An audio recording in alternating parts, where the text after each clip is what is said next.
Welcome to worship in the Unitarian Universalist Church of Charlotte. On this particular Sunday, this congregation has traditionally turned its attention to the Reverend Dr. Martin Luther King, Jr. This year, we take quite seriously the counsel of colleagues of color urging, don't preach Martin Luther King, preach Martin Luther King's message. What might King say now? What might the radical late career King, the critic of capitalism, of war, of inequity, of injustice, say to a comfortable congregation in the suburbs? For that message, as we begin this service, we turn to activist and educator Angela Davis. She reminds us change doesn't happen as a result of a single individual, no matter how powerful they may be. Angela Davis urged, when you come together, when you organize, when you unite, you can achieve the impossible. Angela Davis insisted what we need now is a collective determination to build and rebuild and consolidate our communities. Angela Davis recognized we will need the inspiration of those who came before us, but we also have to rely on the passion and the imagination of the younger generation. Angela Davis offered this affirmation of her faith. If we do the work we should be doing today, we will be kept alive by coming generations, even after we are gone.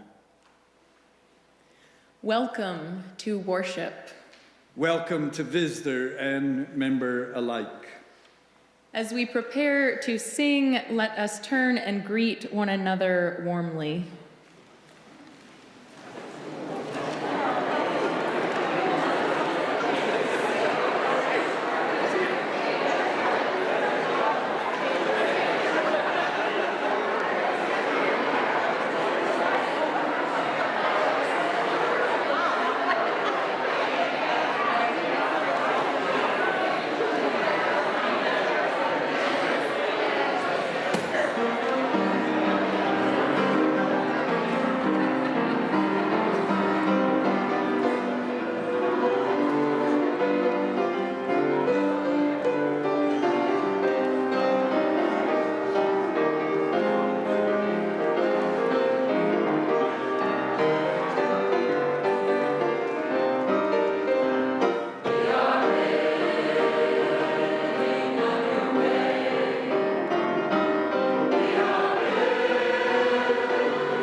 We light this chalice, symbol of our Unitarian Universalist faith, knowing that each of us is needed to build what feels impossible.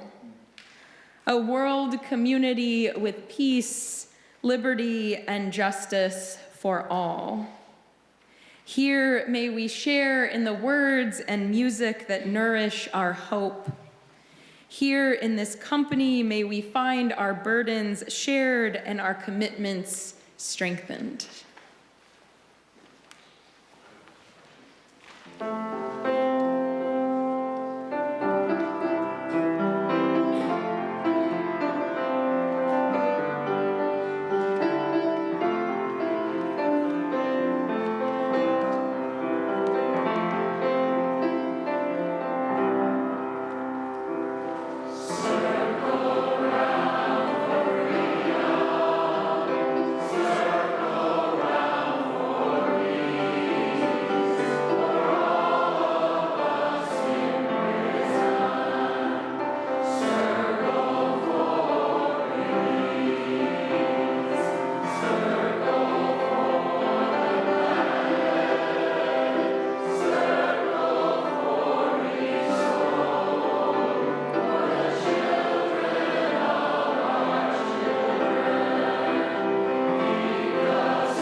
Our first reading is June Jordan's iconic poem for South African women.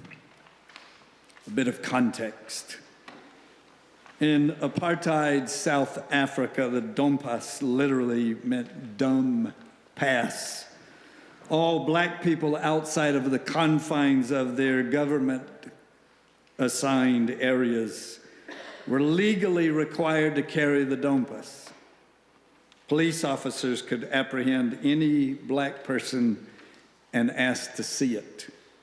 Failure to produce the Dompas resulted in being arrested and imprisoned if one could not pay the required fine. To her poem, June Jordan affixes this epigraph, a poem she presented at the United Nations on August 9th, 1978.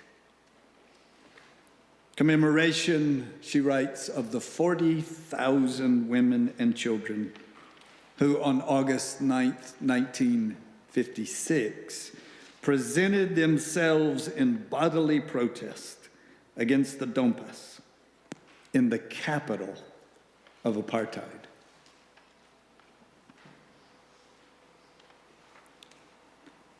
Our own shadows disappear as the feet of thousands, by the tens of thousands, pound the fallow land into new dust, that, rising like a marvelous pollen, will be fertile. Even as the first woman whispering imagination to the trees around her made for righteous fruit from such deliberate defense of life. as no other still will claim inferior to any other safety in the world. The whispers, too, they, intimate to the inmost ear of the Spirit, now aroused, carousing in ferocious affirmation of all peaceable and loving amplitude, sound a certainly unbounded heat from a baptismal smoke where, yes, there will be fire.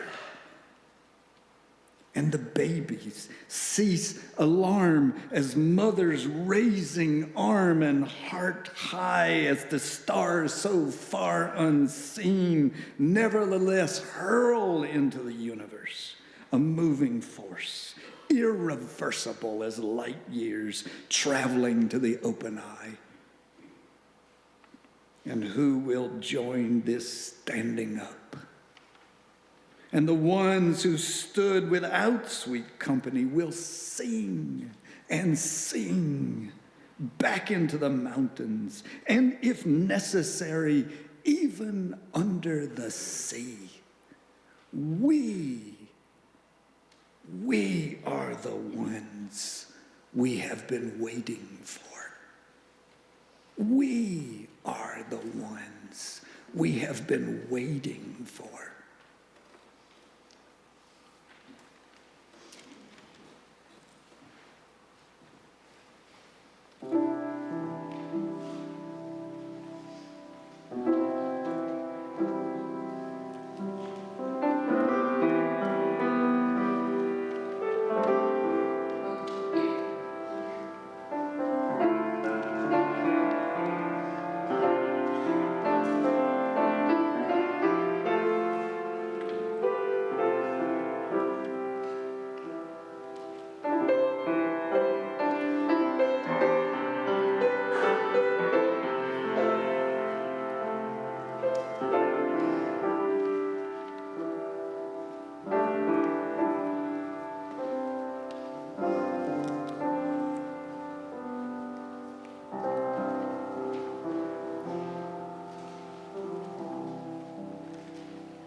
Here is a poem by Adrienne Rich entitled Natural Resources. My heart is moved by all I cannot save. So much has been destroyed. I have to cast my lot with those who age after age perversely, with no extraordinary power, reconstitute the world. My heart is moved by all I cannot save. So much has been destroyed. I have to cast my lot with those who age after age perversely, with no extraordinary power, reconstitute the world.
In 1492, a royal decree resulted in the expulsion of all Jews from Spain, where they had lived peacefully alongside Christians and Muslims for hundreds of years.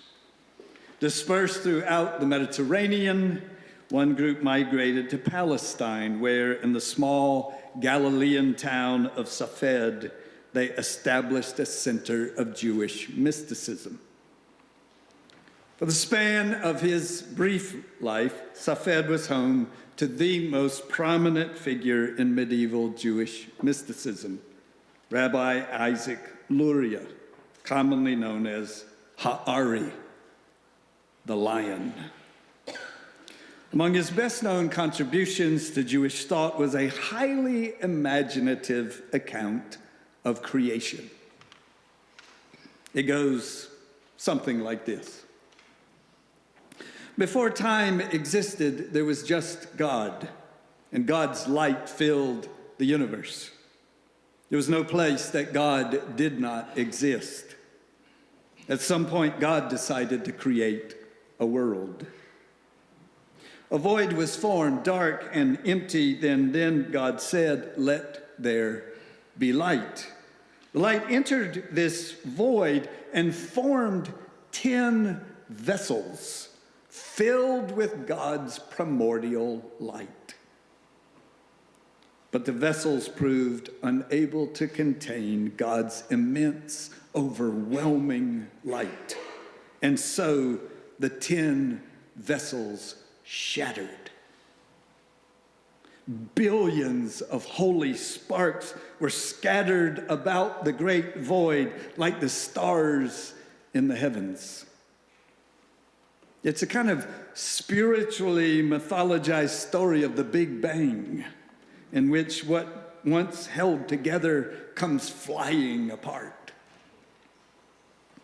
According to Ha'ari's account, humanity was then created to gather up the holy sparks, which had been scattered all across creation, so as to bring them into wholeness again.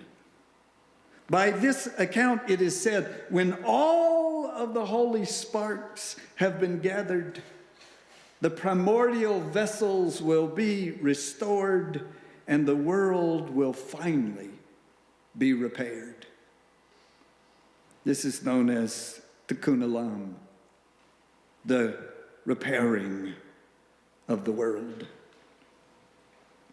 Now, there is nothing in my cosmological ponderings that would proffer any part of Ha'ari's mystical myth as a literal account of reality.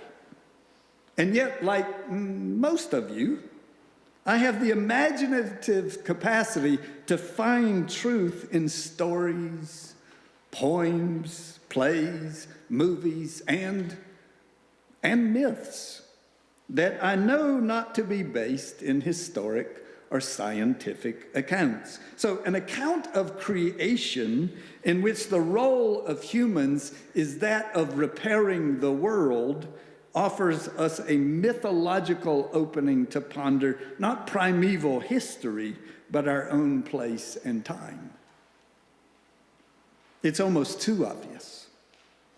The potential relevance to life in this utterly fractured, disconnected world.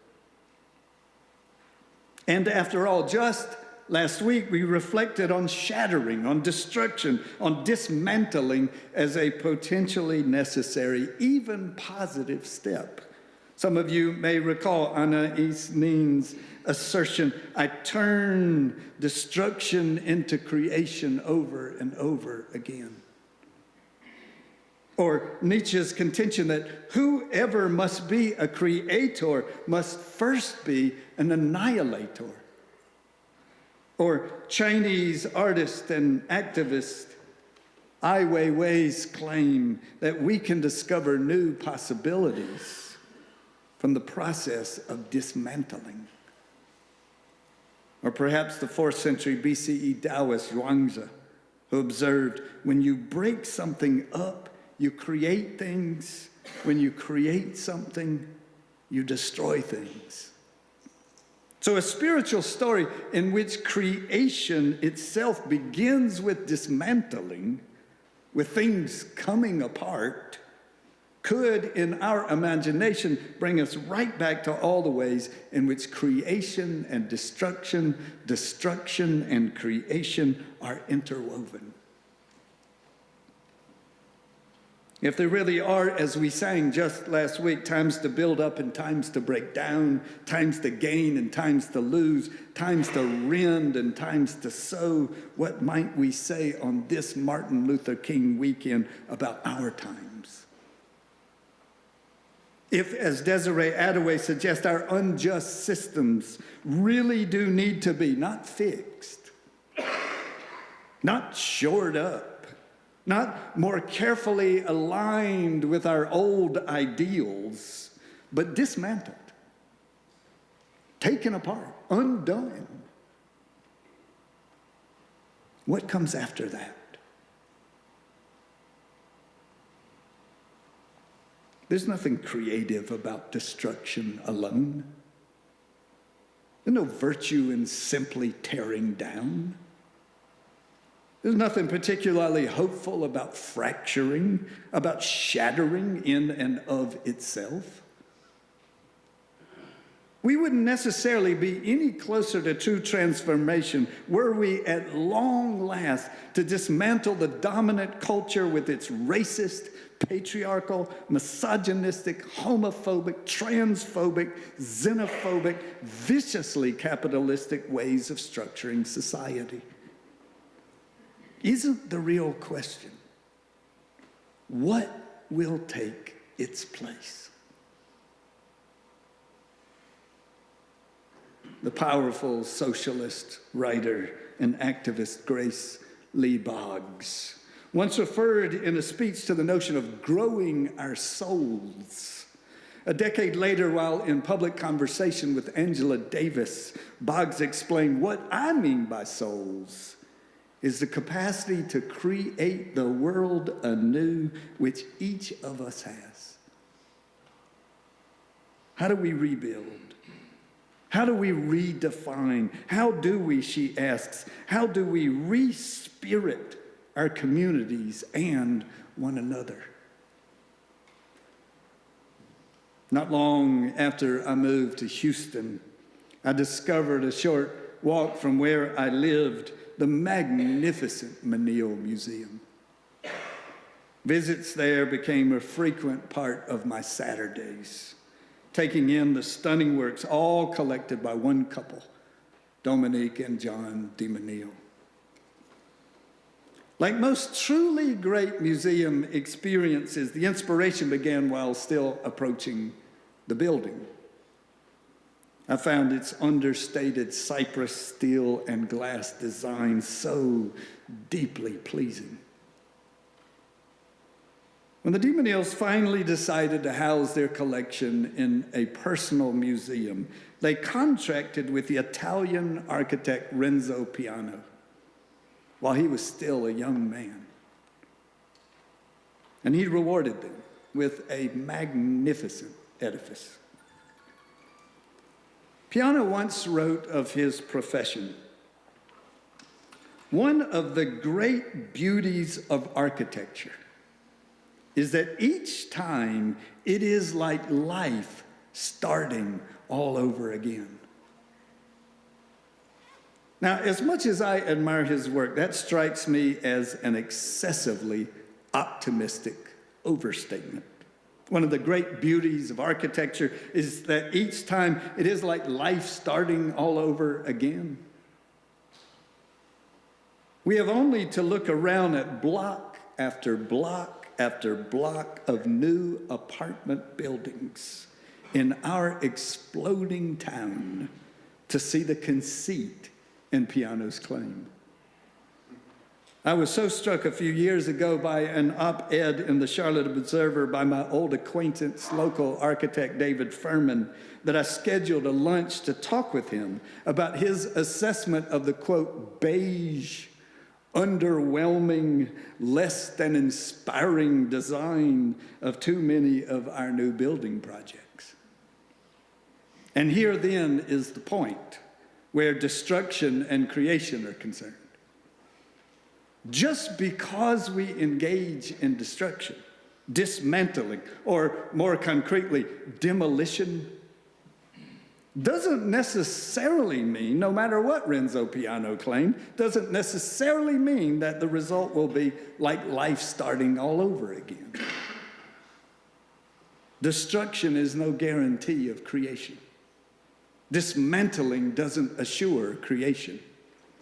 Undoing the blight of injustice and inequity, undoing the systems that currently protect the continuance of injustice and inequity, undoing all of the structures that have resulted in centuries of injustice and inequity will not necessarily create justice or equity. Using the metaphor of the mystical Jewish myth, we just might gather up all those shards of light and reassemble them in the image of the old, following the old blueprint, the old order of things, the same misguided ideals and intentions that laid the foundation for what currently is and currently is so insufficient. How do we rebuild? How do we redefine, Grace Lee Boggs asks? How do we, in her way of it, how do we have souls? The capacity to create the world anew. How do we do the spiritual work of tikkun olam, of repairing the world? Doesn't it have everything to do with whose plan we follow? Doesn't it have everything to do with who creates the blueprint? Doesn't it all hinge on who is empowered to name what is needed and how best to create so as to avoid simply recreating what we were trying to dismantle? When our board challenged us with their courageous call to action, they urged us to create a wide variety of opportunities to listen to and to learn from those who are marginalized by injustice, inequity, and discrimination. When our environmental justice core group and our racial justice core group named the principles that will guide us as we move intentionally into our visionary work of societal transformation, we named as essential to that work, that whatever we commit to be led by those most affected by the injustice, recognizing that those directly impacted have more authority on the issues about which we are concerned. Oh, how hard that is. How hard that is for some of us who have taken pride in our prior involvements and who have overly aggrandized our religion's historic role. How hard it is not to want to be the architects now. To assume that if everyone would just be like us, then everything would be so much better. How hard it is to avoid implicitly being more trusting of efforts and activities and approaches that are led by prominent and well-respected people. How hard it is not to join those now calling for political moderation, for a careful and cautious backward move to some alleged political center, making America only as great again as it used to be. How hard it is to imagine that the work of repairing this world must be led by those most damaged by the world's brokenness. in a city that has even more not-for-profits, foundations, government agencies, and self-appointed authorities, how hard it is not to sign on to the status quo, to the tried and true, the respected and the respectable. What courage it is taking, and my friends, what courage it is going to ask of us to step back, to decenter our experiences, our assumptions, our plans, our approach, our likes, our heroes, our comfort,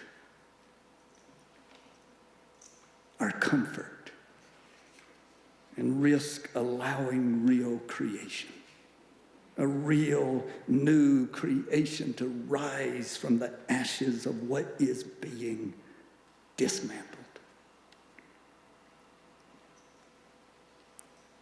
I recall so very well the first time I encountered Adrienne Rich's short poem, Natural Resources. She was reading it with such convincing conviction. My heart is moved by all I cannot save. So much has been destroyed. My heart is moved by all I cannot save. So much has been destroyed.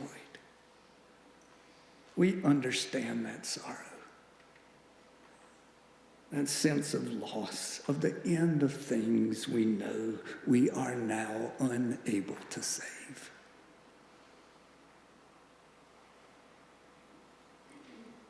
But she does not offer a simple lament. She offers a statement of faith.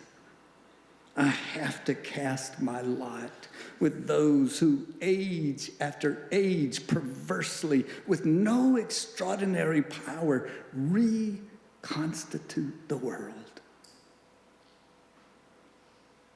That's the work, my friends. That's the work of true transformation, reconstituting the world, finding those shards of light and reassembling them, guided essentially by those with no extraordinary power, designed by those historically denied a full measure of power, people of color, the poor, women, gay people, lesbian people, trans people, all kinds of queer people, non-natives, non-native English speakers, the formerly incarcerated, the differently abled and the disabled, the historically marginalized. These are the ones we've been waiting for. These are those with whom we must seek to partner. May we, with courage, cast our lot with them. May we, with humility, finally decenter ourselves. Decenter ourselves. Step back. Listen more and speak less. Keener to learn their new designs than to share our old credentials. More committed to justice and equity than to the ways we ourselves want things to be. Then, only then could it be that destruction might lead to creation, that dismantling would allow at long last for new life. In the spirit of this day, in the spirit of our shared vision and mission, in the spirit of life, let our collective prayer be, may it be so.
Welcome again to today's service, whether you are here in this room, in our alternative worship space in the Bernstein Room, watching this service by way of our live stream, or viewing an archived video of this service.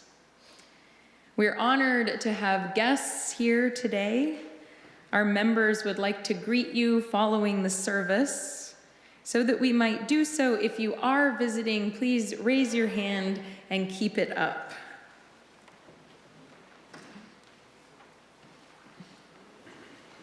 Members, please take note of guests seated near you. After the service, invite them to join you for coffee and conversation in Freeman Hall.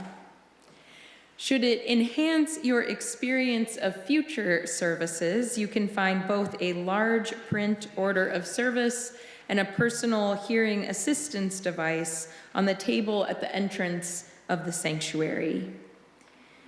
If you'd like to learn more about us, please fill out a yellow card and place your completed card in an offering basket when they are passed later in the service.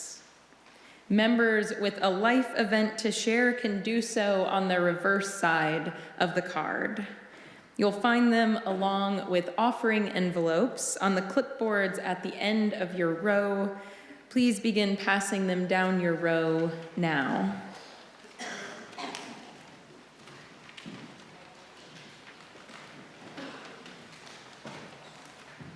Some returning visitors may be interested in hearing about how to become a member.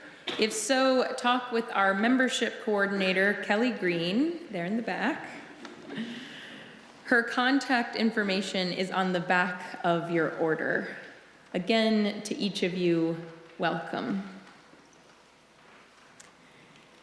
As we turn to the goings-on in the life of our congregation, it's my pleasure to invite Neil Sigmund forward to speak on behalf of our stewardship team.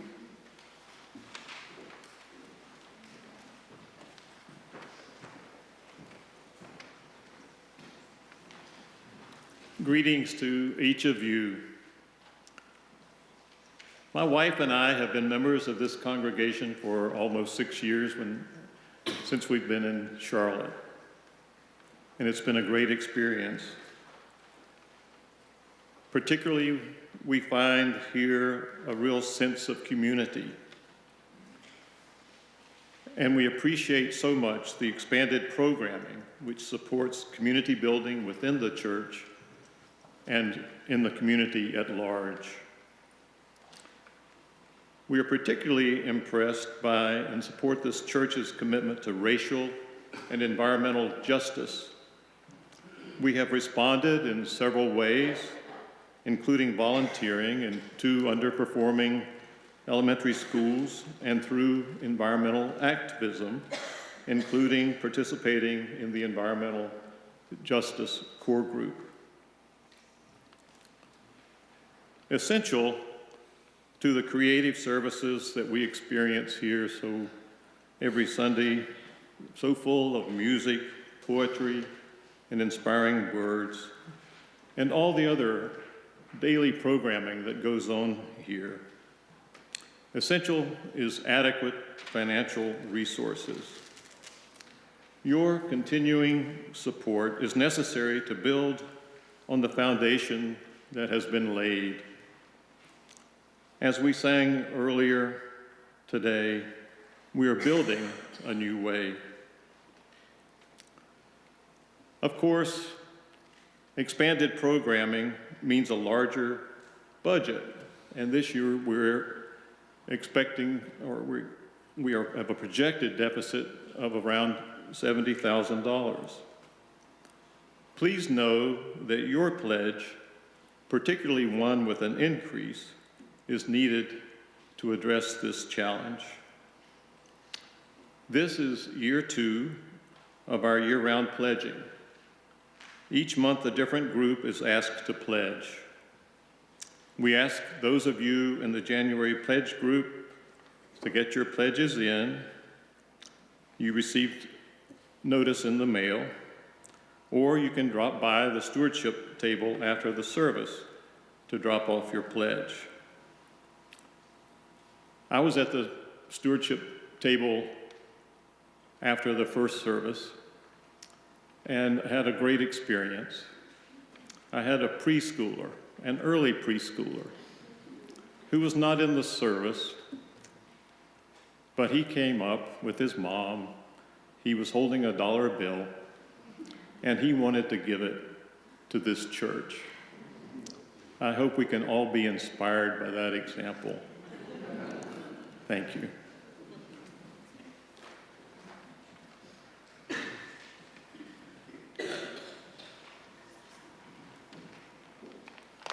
Thank you, Neil. Next Saturday, January 26th at 7 p.m., we'll be hosting musicians Greg Greenway and Reggie Harris for an event called Deeper Than the Skin, a musical presentation on race in America. And before that event, we are going to gather for a potluck in Freeman Hall at 6 p.m. If you're able to come, please bring a dish to share. As you may know, we are continuing to serve as a host for Room in the Inn, and we continue to need volunteers to provide a robust dinner and a safe and warm night's sleep, breakfast, and a bagged lunch for some of our homeless neighbors. So if you can help, please sign up in Freeman Hall or via the link in Currents. And if you would like to know more about what's going on and who we are as a congregation, you can look through the back of your order of service or explore our website or subscribe to our weekly e-newsletter, Currents. We turn our thoughts now to the world beyond these walls, to people in our greater community, country, and around the world who find themselves taking stock after the unexpected and the unwanted. The diagnosis of an illness, the death of a loved one, a fire, a flood, the blast of a bomb. We hold in our hearts people who found this week that their lives cannot be put back together as they were before. People unable to return to the way things have been. We send our love to people who are weary.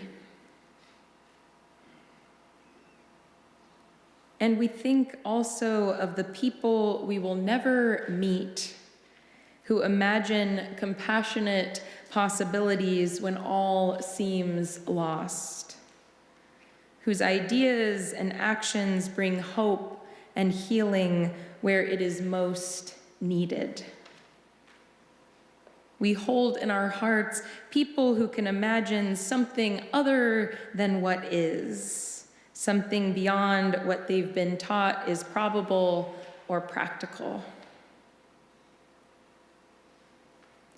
Here within our own congregational community, what weariness and what possibility are you carrying this morning?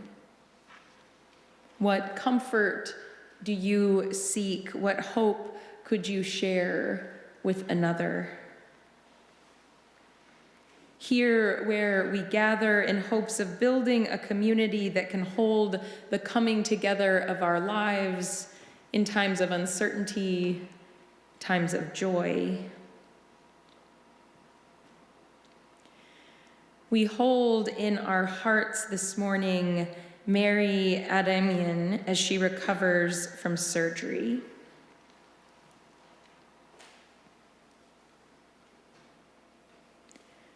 We send love to Belinda Perry as she recovers from surgery.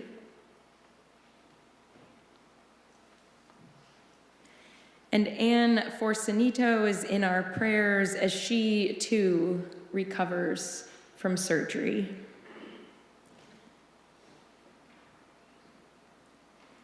If there is a particular joy or sorrow that has occupied you this week, later in the service when the offering baskets are being passed and the music is being played, you're invited, visitor and member alike, to come forward and light a candle in silence.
Please join me in meditation and aspiration.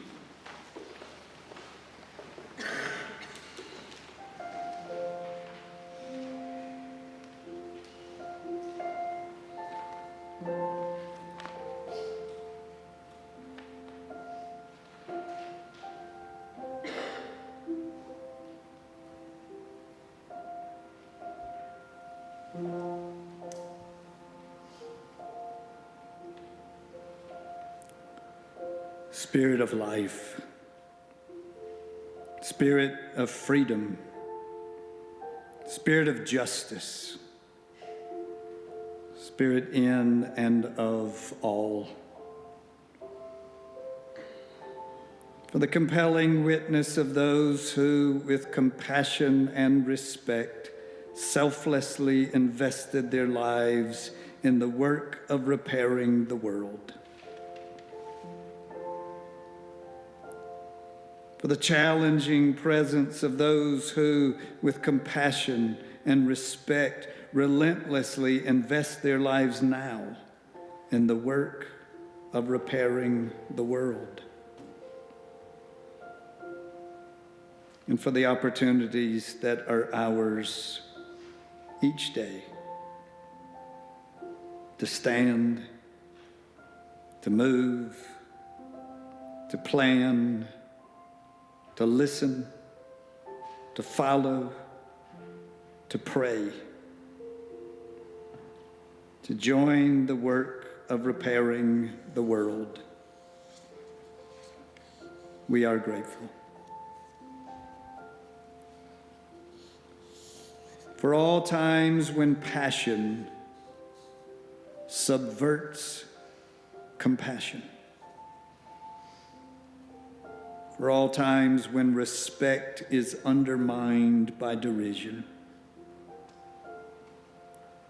For all times when narrow self-interest dominates and kindness goes missing. May we be both forgiven and freed to more fully embody the worth and dignity at the center of our shared values.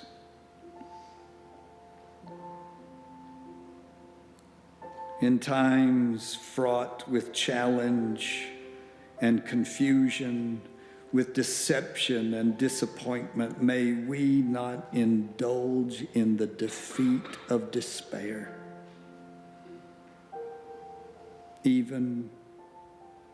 especially in these times. May we hear ever more clearly the call to courageous faith, and in hearing, may we respond with our individual and our collective yes. Yes. Yes. Yes.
These words are adapted from Unitarian Universalist minister Heather Christensen.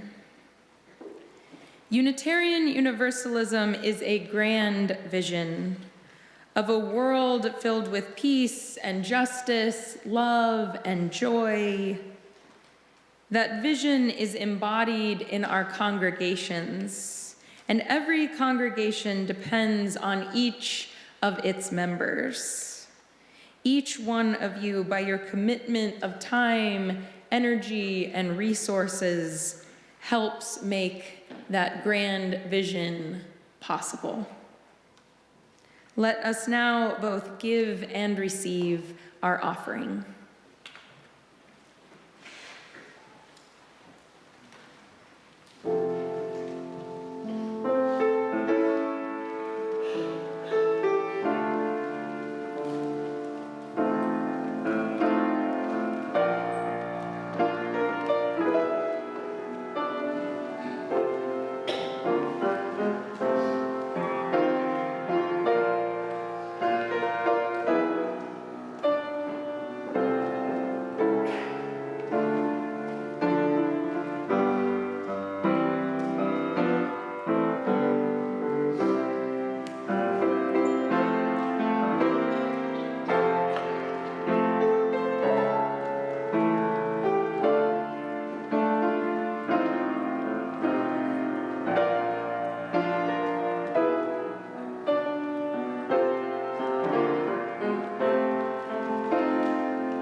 Please join me in an affirmation of our faith rising in body and or spirit.